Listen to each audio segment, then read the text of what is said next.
She drove through my ranch gate like it was a suggestion, not a boundary. And that was the moment I realized this wasn't about property anymore. It was about pride, power, and a woman who refused to hear the word no. My ranch sits where the asphalt gives up and the land starts telling the truth. Fences matter out here. Gates matter more. They keep cattle safe, keep strangers out, and keep a fragile peace between neighbors who live very different lives. For years, that gate stood closed, painted red, signed clearly, and respected by everyone except one person from the nearby HOA development. Her name wasn't Karen, but the label fit like a brand. She believed the gravel road cutting past my north pasture belonged to the community. She believed my gate was an inconvenience, and she believed rules bent for people who complained loudly enough. The first time she drove through, I figured it was a mistake. The second time, I added another sign. The third time, she waved at me like I worked for her. Each drive-through left my cattle spooked and my patience thinner. Tire tracks cut across grazing lines, calves scattered.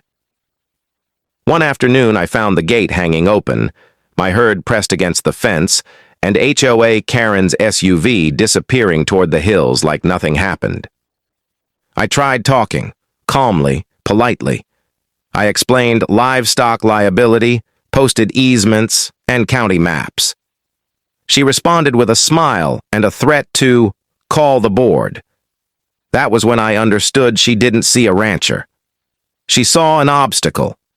Then things escalated.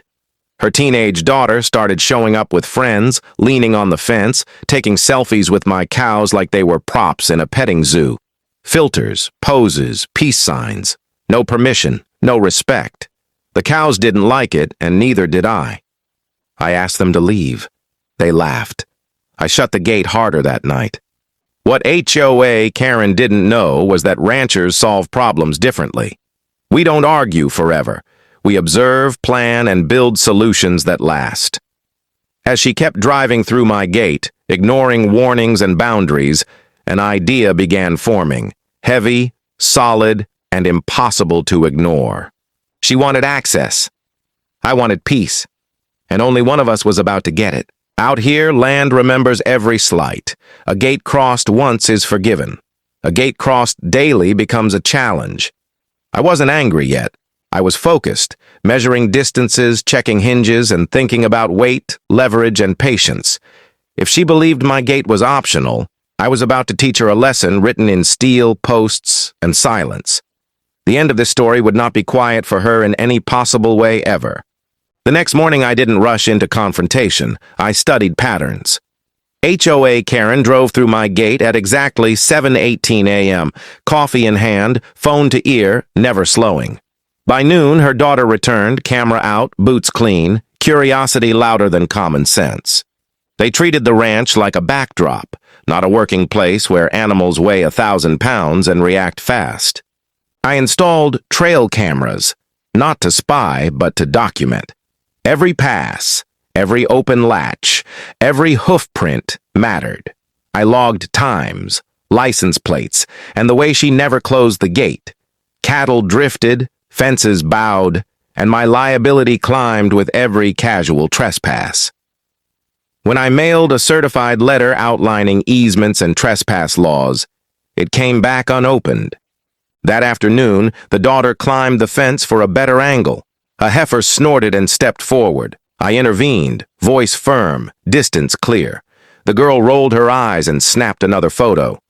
That was the day I decided the solution wouldn't be words. I called the county. They confirmed what I knew. The road ended at my fence. No access rights, no shortcuts. The HOA had maps, but maps don't move cows. The deputy suggested signage. I laughed, then thanked him. Signs don't stop entitlement. So I sketched. I priced steel. I ordered posts that laughed at bolt cutters. I chose hinges rated for equipment, not pedestrians. The plan was simple, a gate that opened only for someone who belonged there, heavy enough to demand respect, smart enough to record attempts, legal enough to sleep on. While the welder hummed, HOA Karen kept driving through, oblivious. Her daughter posted photos captioned country vibes. Friends commented hearts. None noticed the manure loader parked just out of frame, waiting. I knew cameras wouldn't scare her, but consequences might educate. I checked insurance, called my lawyer, and filed a notice of no trespass with the county clerk. Paperwork isn't dramatic, yet it builds gravity. Every step tightened the net, quietly, patiently, until the moment arrived where denial failed and accountability stood waiting. Steel answers questions that voices cannot, and gates remember lessons longer than arguments ever will out here. At dusk, I stood back and watched the sun burn the hills. This wasn't revenge. It was maintenance. Boundaries built correctly save everyone time. Tomorrow, she would arrive at 7:18. Tomorrow, the gate would not move. And when her daughter came for photos, I planned to be right there, loader ready, smiling for the camera. At 7:17 a.m., I waited by the fence. Coffee cooling, cameras rolling, the new gate gleaming like a promise. Steel posts sank deep, hinges thick as my wrist. Latch aligned to a keypad only my family knew. When HOA Keran's SUV appeared, dust trailing confidence, she didn't slow. She never did. The bumper kissed steel with a hollow thud that echoed across the pasture. No crash, no damage, just the unmistakable sound of certainty meeting reality. She slammed the brakes, stared, then leaned out her window and shouted about easements and emergencies. The gate didn't answer. It never does. She called someone. I fed cattle. Minutes passed. Then the daughter arrived with friends, phones raised, confused by the stopped SUV and the unopenable gate. They laughed, filming. One asked if this was content. I stepped into frame behind them, lifted the manure loader, and idled forward, slow and careful. The cows followed, curious, unbothered. I didn't threaten. I didn't yell. I simply parked the loader so its bucket filled the background of every shot.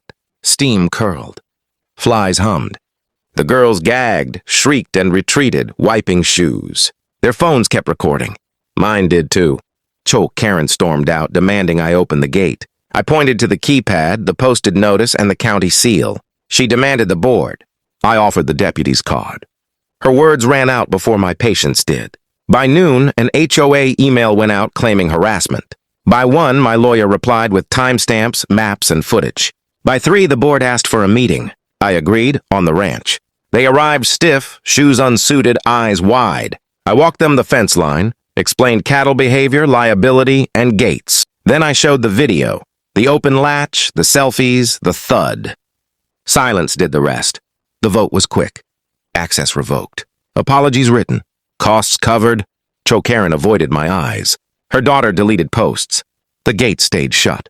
That evening I washed the loader and watched the herd settle. Boundaries aren't mean. They're merciful. Steel held. So did I.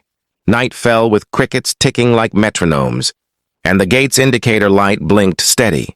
I checked hinges, logs, and locks, then wrote notes for tomorrow. Reinforce gravel, repaint signs, rotate cameras. The ranch breathed easier. No shortcuts, no surprises. Neighbors waved from the road and turned around. Peace isn't loud. It's predictable. The land slept, cattle chewed, and my phone stayed silent. That silence meant success. Earned the slow way, by building instead of shouting, by choosing work over war, and by letting a gate do the talking. Tomorrow would test it again, but confidence grows where systems stand, and I trusted steel, patience, and proof more than any complaint ever filed by the loud board. A week later, the ranch felt different, like a knot finally loosened. Trucks slowed at the fence. The gate stayed shut. HOA Keran stopped appearing, replaced by quiet mornings and cattle moving without fear. I didn't celebrate, I maintained. That's how peace lasts. The board followed through. They paid for repairs, sent a formal apology, and updated their maps. The shortcut vanished from newsletters and neighborhood lore. A new policy went out about respecting working land. It wasn't poetic, but it was effective. Boundaries, written and welded, do their job when backed by consistency. The daughter showed up once more, alone, hands empty. She asked permission. I said yes, from the fence, with rules. No climbing, no feed, no chasing angles. She took a few photos, thanked me, and left. The cows barely noticed. Respect changes everything. I upgraded the system anyway. Solar power, better logs, a wider swing for equipment. The keypad chirped soft, dependable. I added reflectors for night and gravel to keep ruts from forming. None of it was flashy. All of it mattered. Ranching rewards boring diligence. Neighbors stopped to talk, not to complain. We traded stories, shared coffee, and laughed about learning curves. One said the gate looked like it meant business. I nodded. It did. It also meant safety. The internet moved on. The photobomb clips faded. What remained was routine. Sunrise checks, water troughs, fence lines, the small repairs that prevent big problems. The gate became another tool, like a wrench or a saddle, useful because it worked every day. People ask if I regret being firm. I don't. Kindness without clarity invites trouble. Clarity without cruelty builds trust. I never wanted a feud. I wanted cattle calm and mornings quiet. The gate delivered both. Out here, land teaches lessons slowly, then all at once. Ignore it, and it pushes back. Listen, and it provides. HOA. Karen learned the first part. I kept practicing the second. I keep a log now, not of trespass, but of normal days. Wind direction, calving notes, repairs done before they were urgent. That record reminds me why boundaries matter. They protect time. Time to notice hawks riding thermals, time to mend without rushing, time to wave at neighbors who respect the line and keep moving. Quiet accumulates when systems work. That's the lesson I carry forward, measured in posts, hinges, patience, and mornings earned the hard, honest way on land I steward. When the sun dips and the indicator light blinks steady, I feel grateful. Not for winning, but for ending it right. Steel didn't escalate, it resolved.